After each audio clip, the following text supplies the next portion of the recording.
5 years ago. My god, it has been 5 years.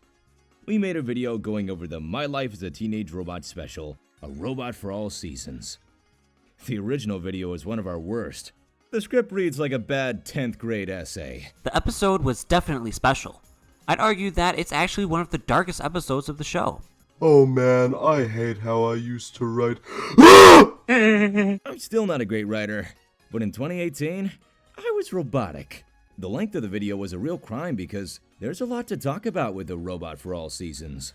It's one of the most divisive episodes of My Life as a Teenage Robot. A lot of people actually hate it. But why? Today, my goal is to take a deep dive into A Robot for All Seasons and learn why the community is so split on it. This is the first of 3 Teenage Robot specials, the others being Victim of Fashion and Escape from Cluster Prime. Each of these specials were released during the run of Season 2, with A Robot for All Seasons acting as the premiere. I'd say it's weird to start the second season of your show with a Christmas special, but that's what the first episode of The Simpsons did, so who am I to judge?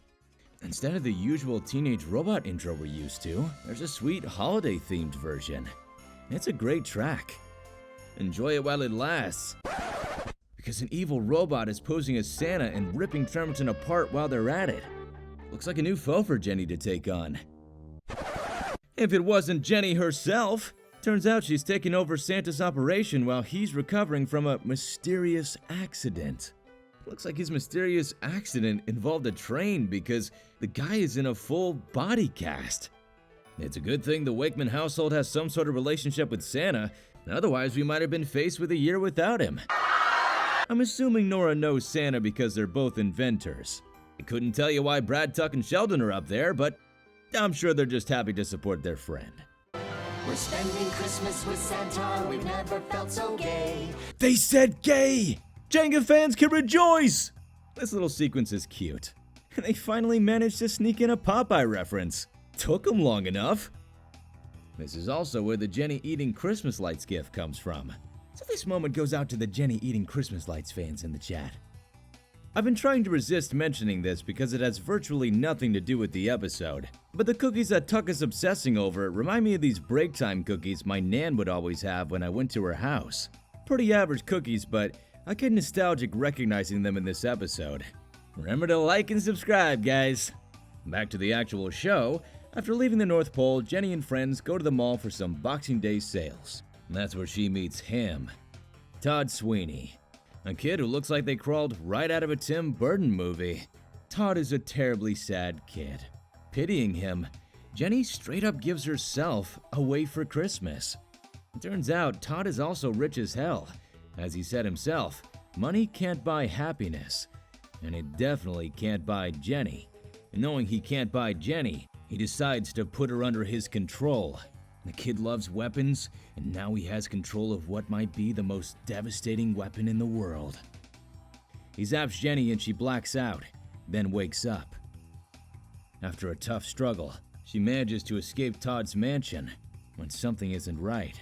The citizens of Tremerton are terrified of Jenny, even Brad and Tuck. Instead of welcoming her back as they normally would, they attack her with the intent to make her short-circuit. She'd be safe in her own house, right? No, instead she's faced with the depressing reality that Nora is ready to replace her with the next model, XJ10. This moment has been the source of a lot of conversations in the community.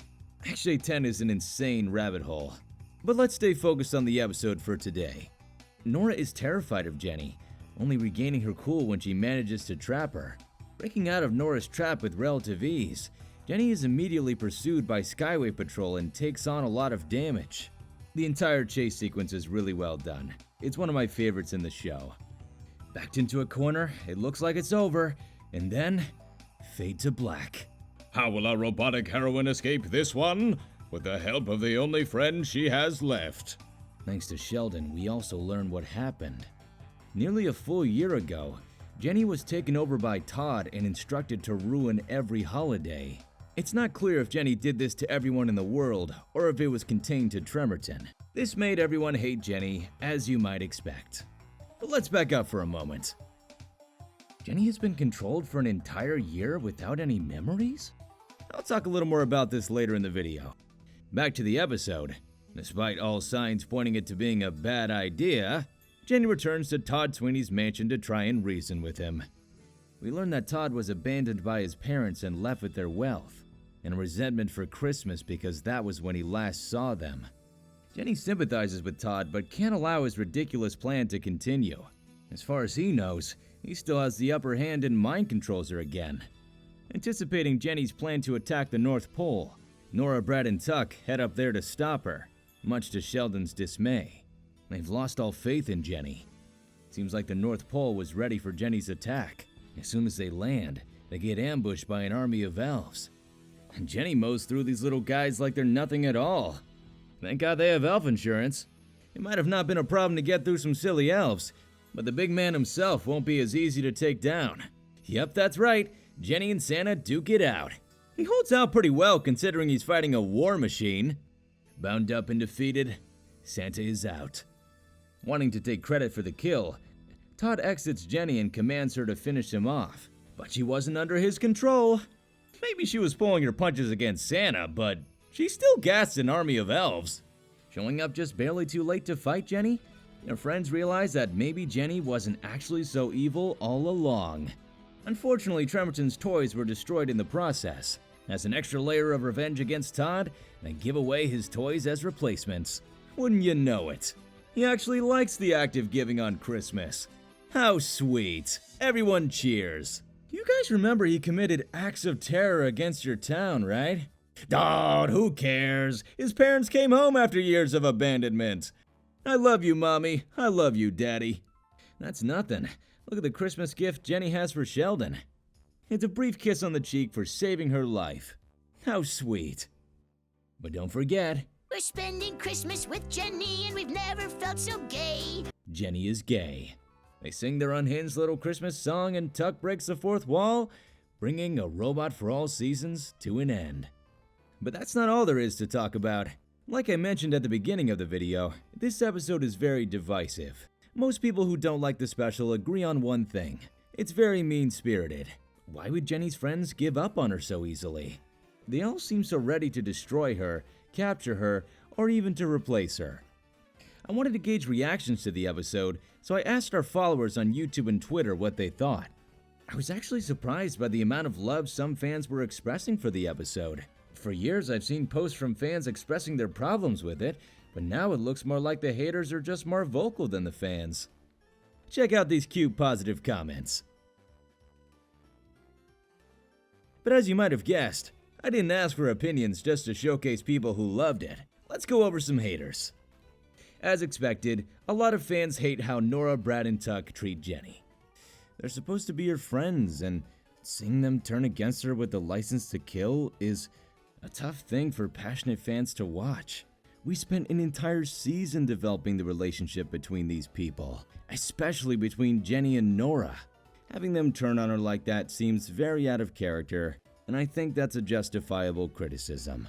I just don't feel as strongly about it as these fans seem to. Fans really don't like I was a preschool dropout for the same reason.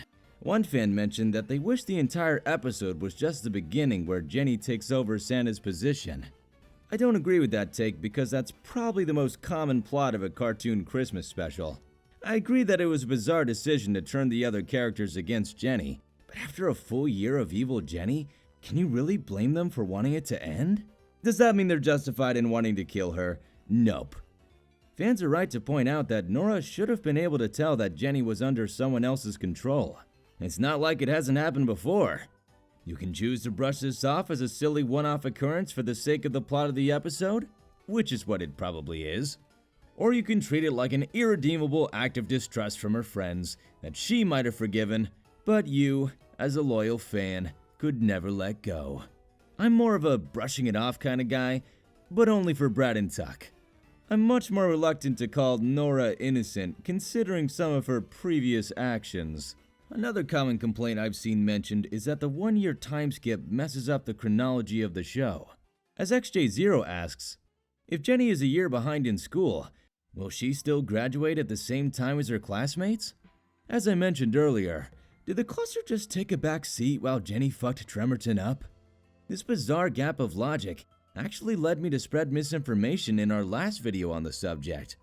Considering this year-long time skip and how it's never mentioned again, this must have been a non-canon episode of the show.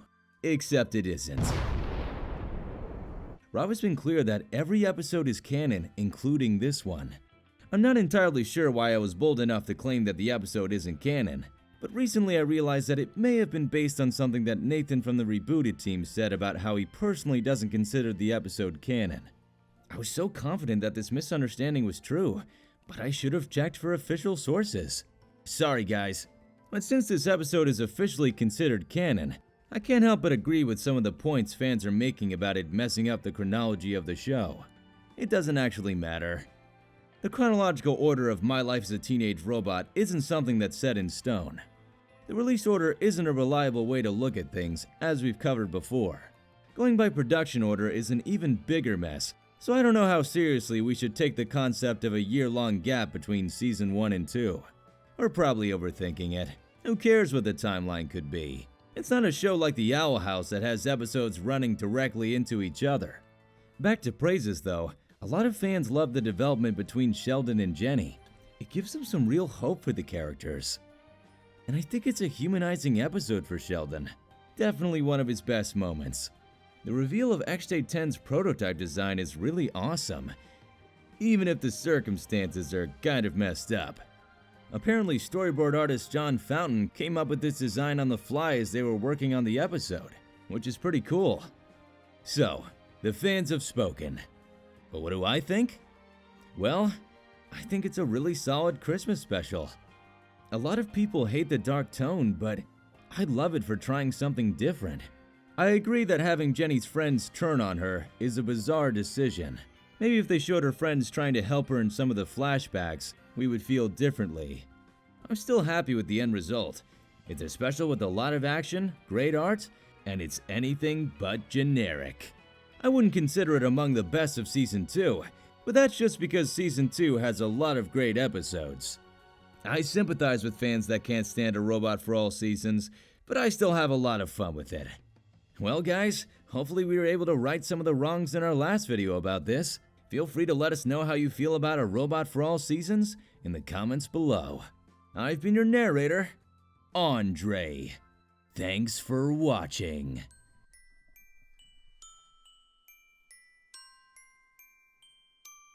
I don't want a lot for Christmas. There is just one thing I need. I don't care about the presents underneath the Christmas tree. I just want you for my own. Thanks for watching this video. If you enjoyed it, leave a rating. If you want to reach us, leave a comment. Or check out our other platforms. Links are in the description.